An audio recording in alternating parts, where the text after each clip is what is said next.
बहन, बुजुर्ग, माता, बच्चे ले लेकर पुस्तक एक परमात्मा के पोस्टमैन की तरह घर घर जा रहे हैं, उनके बच्चों तक संदेश पहुंचा रहे हैं, उनकी गालियां खा रहे हैं।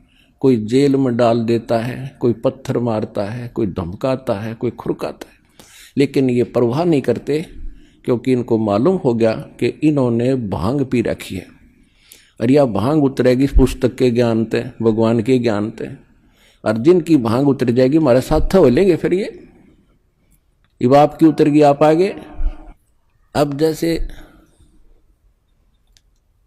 इस दास की ड्यूटी परमात्मा ने जहां से शुरू किया, मेरे स्वयं घर वाले भी नहीं मानने को तैयार थे, लेकिन मुझे विश्वास दृढ़ हो लिया था। और फिर ये ऐसे समाज के अंदर प्रवेश करना, अब मुझे फिर एक सीन याद आया करता रह के।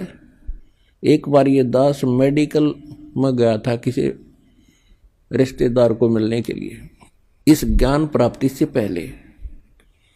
तो वहां मेडिकल रोहतक के अंदर एक 13 नंबर वार्ड है, उसमें मेंटल वार्ड है। वो डॉक्टर उन मेंटल व्यक्तियों का इलाज कर रहे थे और वो उनको गाली दे रहा था, मैं तेरा जमाई हूं। डॉक्टर कह रहा था हाँ जी ठीक है, हाँ जी ठीक है। उसका गिरेबान पकड़ लिया डॉक्टर का, 2-3 ने छुड़वाया, बैठ जा। और फिर भी उनका ट्रीटमेंट कर रहे थे। और जब वो उन ट्रीटमेंट ठीक हो गया, वो स्वस्थ माइंड हो गया, फिर वही यूं कह रहे थे, डॉक्टर साहब नमस्ते। तो दास की ड्यूटी पागल वार्ड में ला रखी है। अब जिस भी गांव नगर में गया, दास ने यो ज्ञान सुनाया, नुका मारो डले, यो कहां से आ गया है, देवता नहीं पूजन देता, हमारे श्राद्धों को भी मना करता है, पत्थर मारो, ये करो। और अब जब उनको ज्ञान हुआ, जब तो मुझे गाली दे रहे थे और अब कहते हैं सत्साहिब गुरु जी, सत्साहिब गुरु जी ने हल कर दिए, जीवन नाश हो गया था।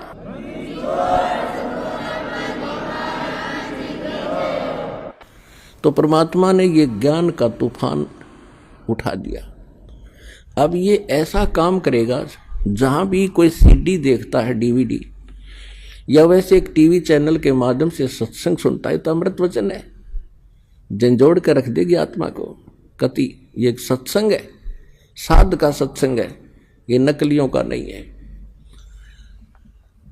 और या कोई पुस्तक पढ़ते हैं, जब पुस्तक पढ़ेगी आत्मा, मन चाहे कितनी बकवाद करो, आत्मा हृदय से मानेगी कि ज्ञान ये है, और अवश्य कहेगी कबीर भगवान है। और चाहे वो कहीं फंसा पड़ा किसी भी ग्रुप में, किसी संत के पास, या किसी पंथ में, या किसी धर्म मजहब में, जब आत्मा सच्चे दिल से मालिक ने अवश्य पुकारेगी, जब इस ज्ञान को सुनेगी कि हे परमात्मा, हे कबीर जी, दया करिए अपने आत्मा पे। यानी वो निकल नहीं सकता वहां से, लेकिन फिर पुकार दिया हृदय से, तो उसी दिन परमात्मा ने कह दिया यो मेरा हो लिया।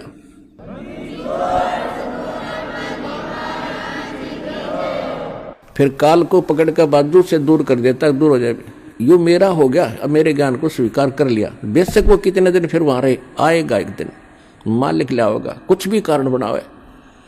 तो इस प्रकार परमात्मा ने कहा था कि तेरा ज्ञान सुनेगा वो तेरा, और मेरा मानने का फिर उसके निकट मत आ जाइए। तो इस प्रकार ये परमात्मा का ज्ञान पूरे विश्व में फैलेगा।